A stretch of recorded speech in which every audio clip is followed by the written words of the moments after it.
आयोजन नहीं हो पा रहे हैं।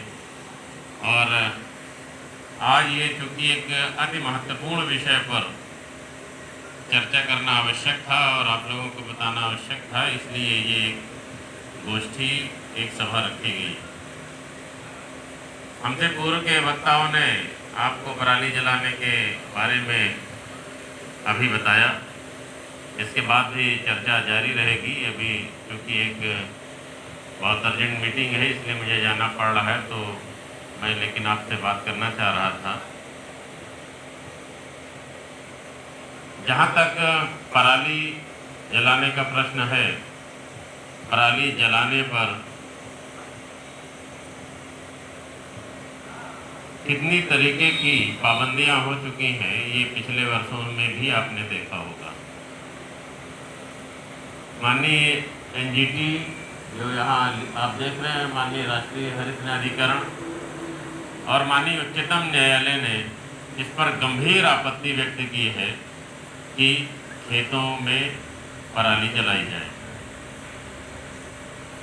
और जब इसमें सुधार नहीं हुआ तो जुर्माने का भी प्रावधान किया गया और उसके बाद एफआईआर की भी स्थिति आई। पिछले वर्ष काफी एफआईआर भी हुई। इस वर्ष मैं चाहता हूं कि जनपद में एक भी पराली जलाने की घटना न हो। लगातार जागरूकता कार्यक्रम चल रहे हैं और ये हमारे जो जागरूक किसान भाई हैं और जो गांव के प्रधान हैं या अन्य जो जिम्मेदार लोग हैं, उनकी ये विशेष जिम्मेदारी होगी कि किसी भी हालत में पराली न जले। हमारे पास वो ग्राम पंचायतें चिन्हित हैं, वो किसान चिन्हित हैं पिछले वर्ष के, जिन्होंने पराली जलाई थी और जलाने के बाद उनके विरुद्ध एफआईआर हुई। तो मैं ये कृषि विभाग के अधिकारियों से कहूंगा कि उनको तो व्यक्तिगत रूप से आपके विभाग के अधिकारी कर्मचारी मिलकर बता दें कि यदि फिर इस बार उन्होंने ये घटना की तो इसमें कार्रवाई हम लोग करेंगे।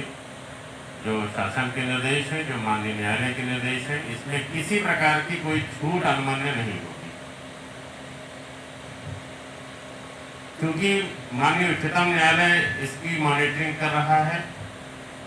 तो इसमें किसी प्रकार की ढील या अन्य कोई गुंजाइश नहीं रहेगी कि पराली जलाने की घटना हो और उसके बाद उसमें कोई छूट मिल जाए। तो हम पहले से ही आगाह कर देना चाहते हैं कि किसी भी हालत में पराली जलाने की घटना ना हो। तो पहला काम तो उन किसानों को बिल्कुल बता दिया जाए कि नहीं इस बार घटना होगी। उन ग्राम पंचायतों में विशेष रूप से डुग्गियां भजवा दी जाए। और कृषि विभाग से मैं ये कहूँगा कि आगामी 2-3 दिनों में इस तरीके से कार्यक्रम मनाएं कि सभी गांवों में डुग्गियां पिटवा दिया जाए कि पराली जलाने की घटनाएं नहीं हो, और कोई जलाएगा तो उसमें जुर्माना लगाए जाने की कार्रवाई की जाएगी। गांवों में मंदिर होते हैं, मस्जिद होते हैं, वहाँ माइक लगे होते हैं, वहाँ से भी अनाउंसमेंट करा दिया जाए कि किसी भी हालत में पराली जलाने की घटना ना हो। पराली जलाने से कितने नुकसान हैं, वातावरण कितना प्रदूषित होता है, आपको हो सकता है ये पैम्फलेट दिया गया हो या हमारे अभी और अन्य जो वक्ता हैं इस पर बहुत विस्तार से आपको बता देंगे कि जलाने से कितना नुकसान होता है। वायु प्रदूषण, अन्य प्रकार के तमाम प्रदूषण होते हैं। इसके अलावा अगर आप नहीं जलाएंगे, उसके ऐसा भी नहीं है कि आप ये सोचें कि फिर हम करें क्या, अगर नहीं जलाएंगे तो करें क्या, उसके लिए भी शासन ने व्यवस्था दी है। एक तो मैं सबसे पहले यही कहूँगा कि अगर जिसके पास पराली है, जिन्होंने धान बोया है, उनके गांव में गौशाला है या आसपास गौशाला है, वहां पर दान दे दें। आपके ही गांव के जानवर होंगे या जो बेसहारा गोवंश हैं, उनके लिए वो काम आएगी।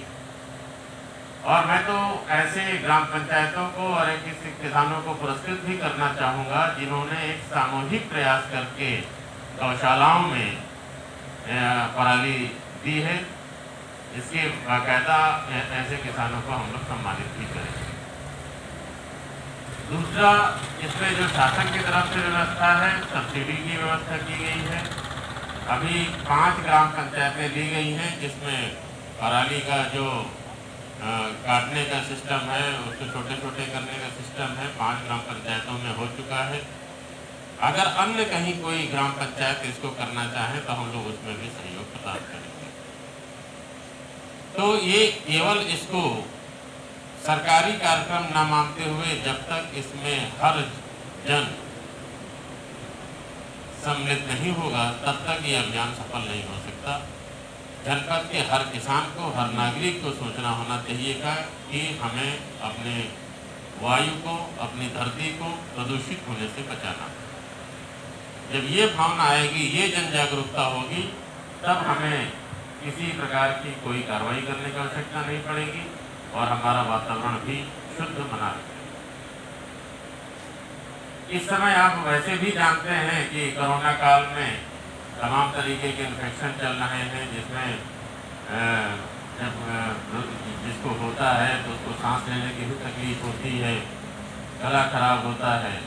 और ये पराली से भी आपको याद होगा पिछले वर्ष जब भयंकर प्रदूषण हुआ तो लोगों को सांस लेने में दिक्कत हुई, लोगों को गले की प्रॉब्लम हुई। एक अनावश्यक ये कन्फ्यूज़न बनेगा, जैसे किसी के गले में दर्द हुआ या सांस लेने में प्रॉब्लम हुई तो उसको इस प्रदूषण से नुकसान हुआ है या कोरोना से नुकसान हुआ है, वो एक हम बुराई वातावरण में डालेंगे। तो इसमें बहुत ही संभल कर रहना है। हमें अपना वातावरण शुद्ध रखना है कि हम और हमारा परिवार, हमारा गांव के लोग सभी प्रकार की बुराइयों, सभी प्रकार की बीमारियों से बच सकें। जनपद में हमारे कुछ किसान भाइयों ने बहुत अच्छा कार्य भी किया है, कुछ विशेष फसल पैदा करके, कुछ विशेष फल पैदा करके। मैं उन सभी किसान भाइयों को बहुत बहुत बधाई देता हूँ जिन्होंने अपना एक विशेष प्रयास करके, विशेष रुचि करके जो एक विशेष उत्पादन किया है, उनको मैं बधाई देता हूँ। और आगामी अवसरों पर मैं डीडीएजी और कृषि विभाग के अधिकारियों से और शीघ्रता से अनुरोध करूँगा कि उनको जनपद स्तर पर सम्मानित कराएं और जब भी प्रदेश स्तर पर या अन्य राष्ट्रीय स्तर पर जब भी अवसर मिले अपने जनपद के किसान भाइयों का वहाँ प्रतिनिधित्व करें और जनपद का नाम रोशन करें।